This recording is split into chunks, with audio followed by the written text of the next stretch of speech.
2020 pasca COVID-19 terakam sejarah hitam yang melanda negara lalu membawa implikasi besar kepada negara. Warga kota dan desa diselimuti kebimbangan sumber air kerana kerakusan manusia durjana. Tiada rasa tanggungjawab, seolah-olah pencemaran sungai menjadi perkara biasa dan suatu budaya. Begitulah sadisnya fenomena yang dirasakan apabila budaya tidak cakna rakyat Malaysia, kilang-kilang dan pihak-pihak tertentu dikesan sengaja melepaskan sisa pencemaran tidak kira masa. Namun, pihak berkuasa tidak mengenal erti putus asa.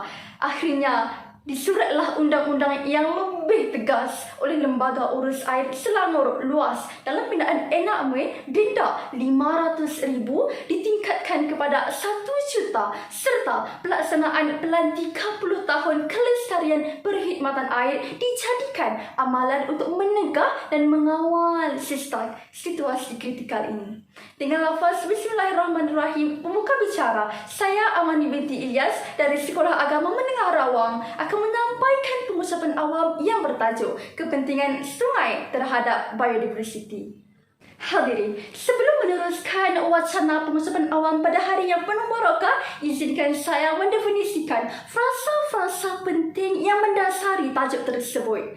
Menurut Kamus Dewan edisi keempat, frasa kepentingan membawa maksud perihal keadaan atau sifat penting bermustahak, manakala frasa sungai boleh ditarifkan sebagai tali air atau batang air yang semula jadi, dan biodiversiti pula boleh didefinisikan sebagai kewujudan berbagai-bagai spesies tumbuhan dan haiwan dalam kehidupan mereka bagi memastikan keseimbangan persekitaran.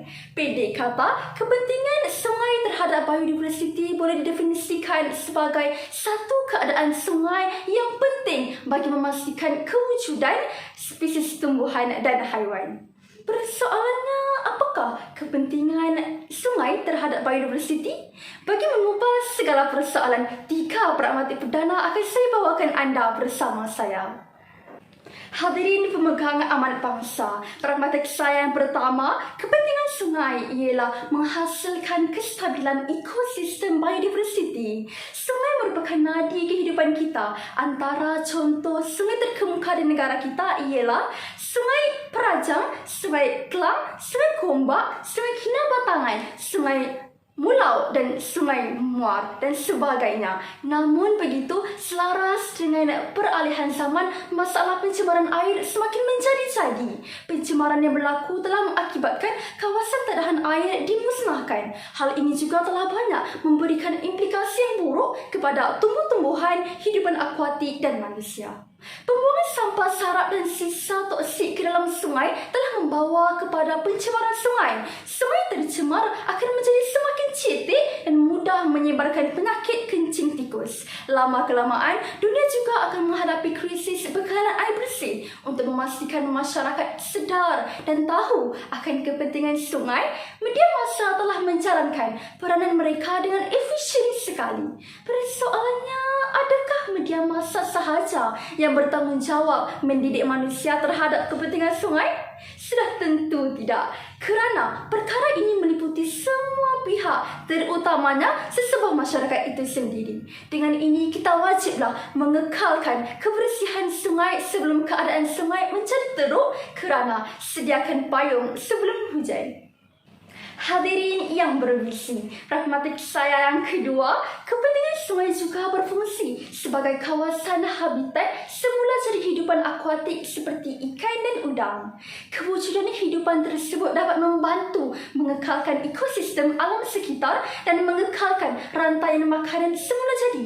Jadi tidaklah menghairankan jika sungai juga dapat menyediakan bekalan sumber protein yang murah kepada manusia. Sebagai contoh, di Sungai Pahang, nelayan-nelayan pedalaman yang terdiri daripada petani-petani menggunakan jaring dan jala untuk mendapatkan bekalan ikan air tawar seperti ikan patin, sebarau dan kelah. Di Sungai Perak pula, bekalan udang galah dapat diperoleh dengan mudah sebelum dipasarkan dengan harga yang tinggi kepada penduduk terutamanya yang tinggal di bandar-bandar besar seperti di Kuala Lumpur dan Johor Bahru.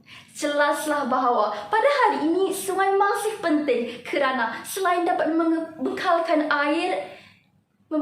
ikan air tawar, sungai juga menyediakan peluang pekerjaan dan pendapatan sampingan kepada penduduk di luar bandar, khususnya kepada para petani.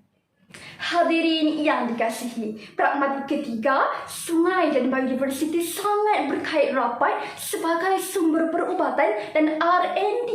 Hal ini kerana biodiversiti telah dijadikan tempat untuk menjalankan pelbagai penyelidikan dan pembangunan. Misalnya, penyelidikan berkaitan hutan simpan yang dijalankan di Pahang.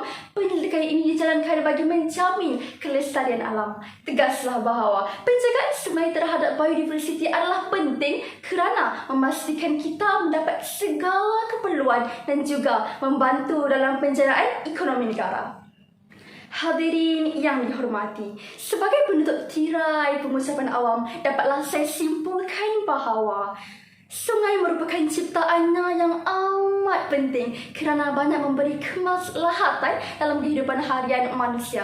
Oleh yang demikian, orang ramai perlu bertanggungjawab dan bekerjasama dengan pihak berwajib bagi memelihara sungai-sungai kita agar dapat kita wariskan kepada generasi kita yang akan datang. Usaha memelihara keindahan sungai perlu sentiasa berterusan dan menjadi tanggungjawab semua pihak. Bak kata pepatah, yang berat sama dipikul, yang ringan sama dijinjing. Sikap semelewa atau sikap suka lepas tangan dalam usaha memelihara kebersihan sungai harus kita jauhi sebelum nasi menjadi bubur. Segala-galanya terletak di tangan kita. Tepuk dada, tangan selera. Sekian daripada saya. Wabillahi taufiq wal hidayah. Wassalamualaikum warahmatullahi wabarakatuh.